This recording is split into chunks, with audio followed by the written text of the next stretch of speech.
Hello and welcome. My name is Samuel Ray, and this is S-Factor Labs. And I figured I would take a look on stream at some information that was shared with me in my Discord community by Atomic Banana. So thank you for the heads up there. But on the Monster Hunter Wilds website, they actually shared some controls and mechanic information. So I wanted to go over that real quick since I've been covering Monster Hunter Wilds promotional material ever since they first announced it at I think it was the Game Awards in December of 2023. So I wanted to real quick go over this information before playing Monster Hunter Rise on stream with my community. So it's going to be released on PlayStation 5, Xbox Series X and Series S, and Steam with crossplay. That's going to be really good because now it doesn't matter what you get it on. You can actually play it with your friends who may have a different console. The only thing it's not going to be on is the Switch, because the Switch simply can't handle the game engine that it's running on. That happens. One player, so there's no split screen, of course. That's pretty normal for Monster Hunter. And then up to 4 players online. And so we're probably going to skim over this basic info because we already know it, right? Map, other players in Palico, health bars, stats, like status effects, stuff like that. Your own gauges, button guide, that's all par for the course. Very normal stuff. Mini-map, hold the trigger to enlarge, that's how I run it in Rise. Using items is the same deal. Hold L1, and you can use the buttons to cycle through, and then use. Pretty standard stuff, really. Basic controls, up on the D-pad calls the Sacred.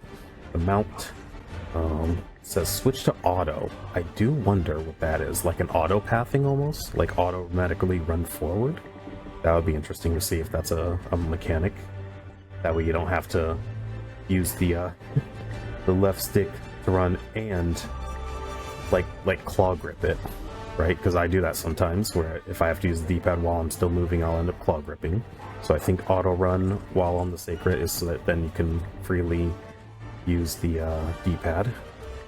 The pouch, we know you can actually hold a second weapon, so that's going to be very interesting. Being able to switch between 2 different weapons in the same hunt. Kind of an evolution of the switch skill scrolls in Rise Sunbreak. Switching between 2 different skill loadouts in one weapon. Now it's just 2 completely different weapons.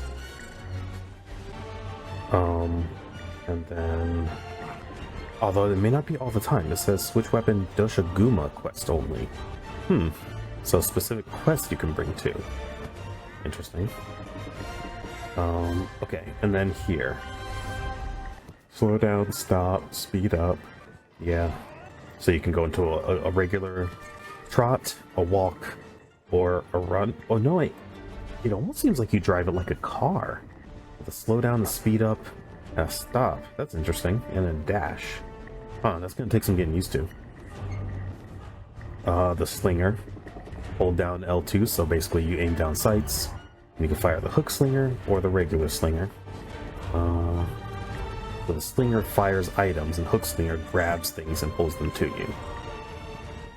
Okay. Ready weapon, like usual. Gather, all that good stuff. Switch target, yeah. Pretty basic stuff. Focus mode. So, left trigger is going to act like an aim down sights to go into focus mode. And then you have your focus strike, as well as your normal attacks while in focus mode. Special attack, guard, standing shot, charge shot. Yeah, pretty normal stuff. Evades, all that. New elements, wounds. So as you attack the same part repeatedly, you'll cause a wound to open. It's like an extra layer upon breaking parts, right? Or the tenderizer skill, I think it was. So in this case, though, you can cause temporary wounds. And then hitting the wound enough times will destroy the wound, causing the monster to stagger. What this seems like it's going to do is allow for more methods of staggering than just like KO. So it's not going to be like you have to use a hammer type weapon, right, to cause stagger. I like that. And then focus mode will highlight them and make them easier to hit, all that good stuff. And that's what the focus strike is for. Hitting an open wound, the focus strike will break the wound, dealing big damage and staggering the monster. So all weapon types will be able to inflict stagger now, if used correctly. So greatsword, normal stuff, right? Your overhead slash, rising slash, wide slash, and then your chargeable overhead slashes. Guarding, and then kick while guarding. Very basic, very standard, but this is Monster Hunter. Is the way I look at it. Like this is Monster Hunter. If you want the basic Monster Hunter experience and get a feel for how the game plays, try out Greatsword. Longsword, the new kind of go-to. It was the standard weapon, de facto weapon in Rise, right? With its Japanese aesthetic, and you know, a big old katana is really good. But it was first introduced, I think, in Monster Hunter 4. Smooth movement, great combo potential. You build up spirit gauge using regular attacks, and then you gain enhanced attacks and specific moves you can only use by spending spirit gauge. And that's what these are, the Spirit Blade attacks. You have your standard attack and your thrust attacks and your Fade Slash, which is good for repositioning while attacking. And you have Spirit Blade moves, Spirit Thrust, which lets you use the Spirit Helm Breaker with White Gauge or higher. Okay, Spirit Release Slash, Foresight Slash, which temporary invincibility, and after dodging an enemy attack to fill the Spirit Gauge. Oh, okay. So it's going to reward smart dodges. Special Sheath, which is the EI stance, which lets you do the EI Spirit Slash to kind of counter a monster's attack. This is a new one, Spirit Charge. I don't think there was any. Okay, Offset Rising Slash. This is the new one for Greatsword. Hold both triangle and circle? Huh. Time this move well to offset a monster. Oh, that's the counter strike. So it's kind of like a cross counter, but for Greatsword. Now that's awesome. Okay, I'm gonna look forward to you trying out that. Alright, and then for the longsword, the new one is Spirit Charge. Hold down R2 to enter like a charge stance and fill gauge. Release to perform a Spirit Round Slash. Okay, that's new. Sword and Shield. Here was my main. Quick movement, very little opening between attacks, able to guard and use items while weapon is drawn. So, pretty standard stuff there. The normal, standard special, advanced slashes, shield basher type stuff. That's what is encompassed under special attack, sliding attacks, all that good stuff. And then the new one, Charge Chop. During combo, hold both triangle and circle. Powerful leaping attack, hitting a soft spot and monster's hide will allow you to deal multiple instances of damage. Okay, so every weapon does get new stuff. That's cool. Dual blade. Let's see. I'm not going to go too much into detail on these weapons. Look at my previous videos to see my breakdown, my input on the weapon breakdowns. So we've got while in demon mode, successfully perform a perfect evade will allow you to attack while dodging. Oh, so it allows you to stay on the offense. Because that was one of the weaknesses of the Twin Blades, is that it was all offense, no defense. This gives you an evade, a special type of evade. That's cool. For the hammer, structure power mobility, it is very satisfying to knock over monsters with this thing. And the new skill is the Mighty Charge. So it's triangle and circle together. Charge to maximum to perform Mighty Charge. Charge that to maximum again to unleash the powerful Mighty Charge Slam. So it's a new type of charge attack for the hammer. Okay. So doubling down on charge slams, basically. For the hunting horn, lets you apply buffs to yourself and people around you. And then it can also be used to stun by landing blows on the head. And so here you have flourishes that play notes, you have swings that play other notes, and then you have the performance mode, which lets you just play notes in quick succession. So they kind of combine the two ways of playing notes from Monster Hunter Rise, Sunbreak, into one, from the looks of it. And then the newest action is the Overhead Smash follow-up. So it's a new move that can be chained from the overhead smash. A little more versatility. The lance, highly defensive with sturdy shield.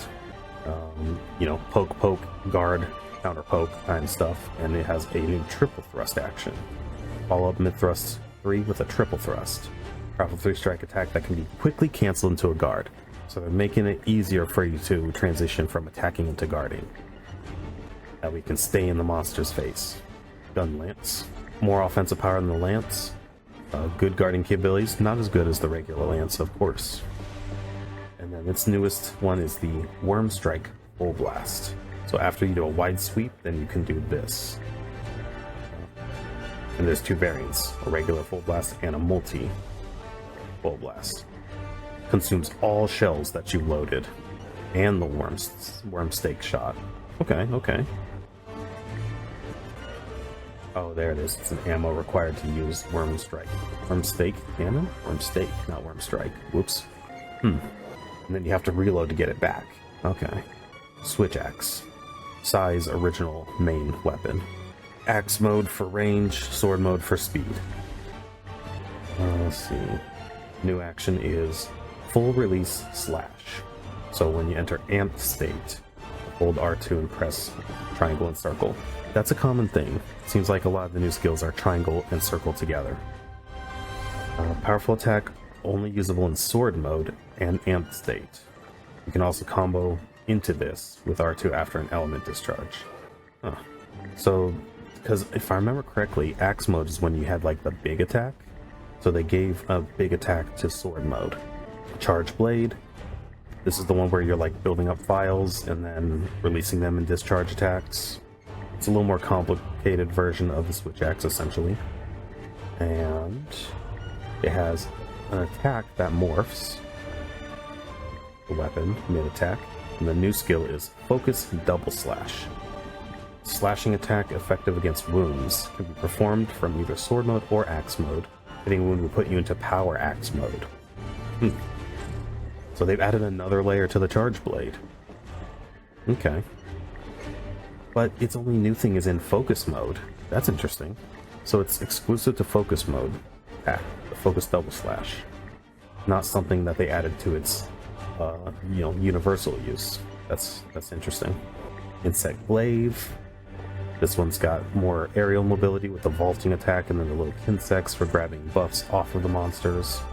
And the new action is the Rising Spiral Slash, only when you have red extracts, so you have to unlock its use, like with a lot of its other more powerful moves once you gain red extract. So it's a powerful finisher attack that will end the enhanced state, but will collect multiple extracts if it hits. Huh, okay. So it's like a risk-reward thing. You enter enhanced state with the extracts, you spend them all, but if you hit correctly, then you'll gain multiple extracts again to potentially put you back in enhanced state. But if you whiff, then you just ended your enhanced state for nothing and you're weaker. So yeah, a nice risk-reward system. And it looks like there's 2 versions. Oh, you can only do it when you have all 3 extracts. That makes sense. Okay.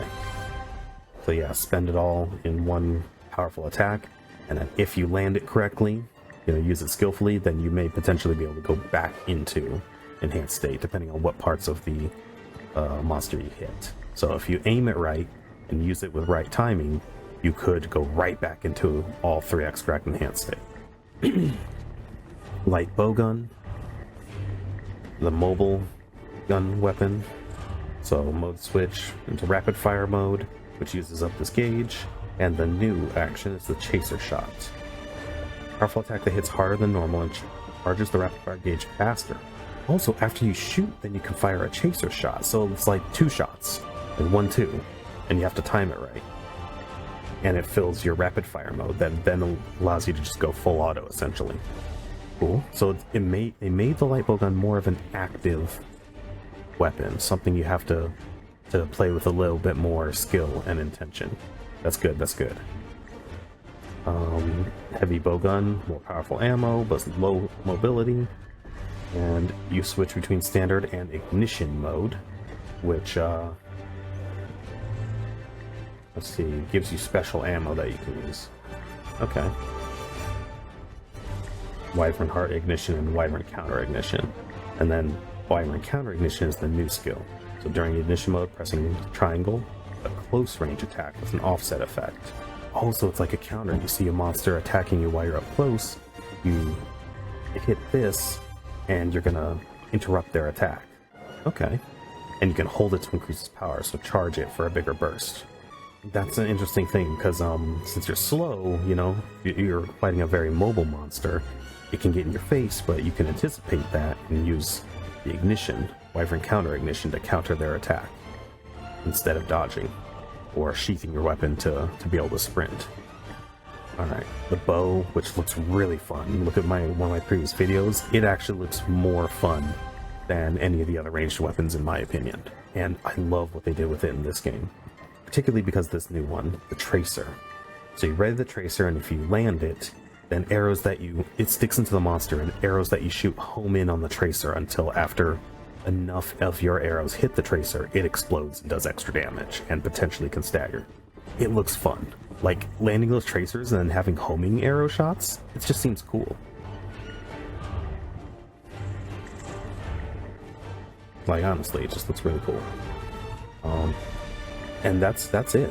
That's a lot of stuff to go through. I like the added insight on top of the little showcases we've been getting throughout the weeks leading up till now. But yeah, I'm definitely looking forward to trying out the bow. I honestly didn't care much for the bow in Rise, and also it was busted because of a bug that made it overpowered for a while. So I really didn't want to take advantage of that way either. But yeah, I mean, they're making everything more fun to play, it looks like. Inset Glaive, I haven't used that in a while, but I do enjoy that. This looks like it's going to be a little more fun to play with this new attack. I know Sai's going to love the Charge Blade even more with this new Focus Double Slash. In fact, the Switch Axe, this full release slash, this might make Switch Axe more fun for him to play again. Because once he started playing Charge Blade, he kind of stopped playing Switch Axe quite a bit. So this might give him a reason to play both again. And then I know Gunlance was really weak Rise, so hopefully some of the changes here in this edition might make it a bit more viable. Lance might be fun to play. Maybe not when I'm like streaming, but maybe if I'm like playing with someone else on off stream or on their own stream, maybe I could play Lance and do my tank healer thing, but even more tank with this. Just staying in its face, trying to draw aggro. Hunting Horn looks fun to play, more versatile than it used to be. So I did start playing Hunting Horn a little bit in Rise, and this looks like it's going to be even better. Hammer is also pretty fun to mess around with, so I mean, having a newer Mighty Charge is just going to make it more Hammer, right? If you already enjoy Hammer, you get to enjoy Hammer more. Dual Blades, it is nice how they gave you an option to kind of offset the lacking defense while you're attacking, but only when you're in your enhanced state, so it's still pretty risky, you know, glass cannon type weapon.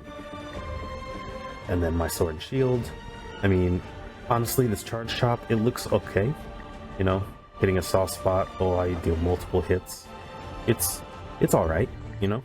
Sword and Shield is still my main. This just gives it an extra thing to do, so can't complain about that at all. Longsword, I kind of stopped playing Longsword after a while, but this looks like they're trying to add something to keep you from just attack and focus on DPS, right?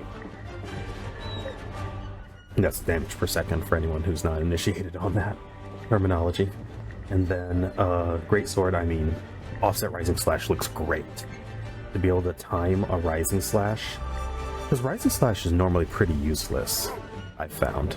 Like, it really is useless except for trolling other people and by launching them with it after the hunt's done. This gives it an actual use, and if you hold these two buttons and then time it well, you can literally just cross-counter a monster's attack. Like, that just looks like it would be fun to land in, like, a hype moment, right? Just a powerful counter hit, so that's going to make my secondary weapon even more fun to play. Yeah, I'm definitely looking forward to this. Honestly, this additional information makes all the weapons look even more fun. I'm gonna experiment a lot when this game comes out. So, yeah, that's it for my coverage of this info, though. If you are looking forward to this game, let me know in the comments over here on YouTube. You know, this looks like it's going to be fun, and like we said before, no matter what you're going to be playing it on, cross-play. So we'll be able to all play together, which is really going to just open this game wide up. It's not going to be segregated by what platform you're playing on. So that's going to be so much fun, and just really increase the range of who we can play with. So, alrighty. If you're gonna want to follow along with my continued coverage of Monster Hunter Wilds, then subscribe to the channel and hit that bell so you can see my next uploads. So this has been Samuel Ray, and I hope to see you in the next thing I upload. Later.